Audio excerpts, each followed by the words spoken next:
రేవంత్ రెడ్డి ధైర్యం అదేనా? అటు కేంద్రంలో ఇటు రాష్ట్రంలో కాంగ్రెస్ గెలుపుపై రేవంత్ రెడ్డి ధీమా ఏంటి? పదే పదే గెలుస్తాము అని అనడం వెనుక ఆంతర్యం ఏంటి? అసలు తెలంగాణ పిసిసి చీఫ్ రేవంత్ రెడ్డి వ్యూహం ఏంటి? ఈ మధ్య కాలంలో తెలంగాణ పిసిసి చీఫ్ రేవంత్ రెడ్డి ప్రసంగాలు గమనించారా? ఓ విషయాన్ని పదే పదే చెప్తున్నారు. కేంద్రంలో రాష్ట్రంలో కాంగ్రెస్ ప్రభుత్వాలే అధికారంలోకి వస్తాయి అని అంటున్నారు. రాబోయేది కాంగ్రెస్ సర్కారే అనే విషయాన్ని జనాల్లోకి బలంగా తీసుకువెళ్తున్నారు. ఆయన ఇంత గట్టిగా ఈ విషయంపై నిలబడడానికి గల కారణాలు ఏంటి? వచ్చే ఎన్నికల్లో నిజంగా కాంగ్రెస్ పార్టీ సత్తా చాటుతుందా అనే అంశాలపై రాజకీయ వర్గాల్లో చర్చ నడుస్తోంది.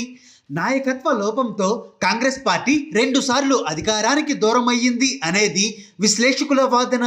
అటు ఢిల్లీలో ఇటు హైదరాబాద్ గల్లీల్లో 2 చోట్ల అదే పరిస్థితి అని చెప్తున్నారు.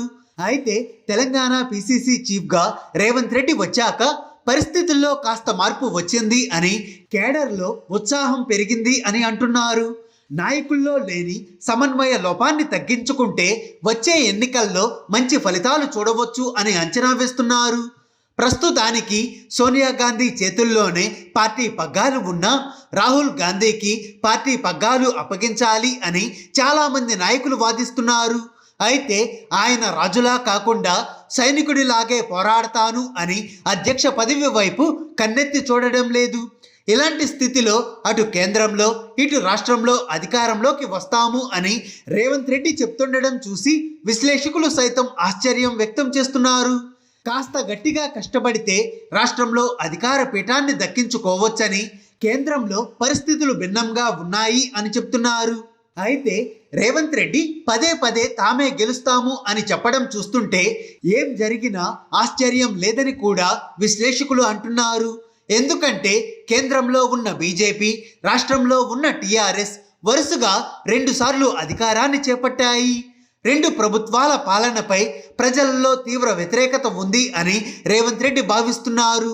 ఎన్నికలకు ఇంకో 2 ఏళ్ల సమయం ఉన్నందున ఆ వ్యతిరేకత ఇంకా పెరిగే అవకాశం ఉంటుంది అని, అప్పుడు ఆటోమేటిక్గా ప్రజలు ప్రత్యామ్నాయం వైపు చూస్తారు అని ఆయన భావిస్తున్నట్లుగా ఉన్నారు అని విశ్లేషకులు చెప్తున్నారు. అందుకే ఈసారి గెలిచేది కాంగ్రెస్ ప్రభుత్వమేనన్న ధీమాలో రేవంత్ రెడ్డి ఉన్నట్లుగా విశ్లేషణ చేస్తున్నారు. రాష్ట్రంలో టీఆర్ఎస్ కు దీటుగా బీజేపీ రాజకీయాలు చేస్తున్నా కాంగ్రెస్ను తొక్కేయడానికే ఆ 2 పార్టీలు కలిసి డ్రామాలు చేస్తున్నాయి అనేది రేవంత్ రెడ్డి వాదన. పైగా కేంద్రంపై ప్రజలలో ఉన్న వ్యతిరేకత రానున్న రోజుల్లో ఇక్కడ ప్రభావం చూపుతుంది అని ఆయన నమ్ముతున్నట్లు చెప్తున్నారు విశ్లేషకులు. హాయ్ ఫ్రెండ్స్, మా టుడే టుమారో యూట్యూబ్ ఛానల్ చూస్తున్నందుకు చాలా థ్యాంక్స్. మరిన్ని లేటెస్ట్ వీడియోస్ కోసం వెంటనే సబ్స్క్రైబ్ చేయండి. అలాగే ఈ బెల్ ని కూడా రింగ్ చేసేయండి. మా నోటిఫికేషన్స్ అన్ని మీ మొబైల్లో వస్తాయి. అలాగే మా వీడియోస్ మీకు నచ్చితే లైక్ చేయండి, షేర్ చేయండి, నచ్చకపోతే కామెంట్ చేయండి.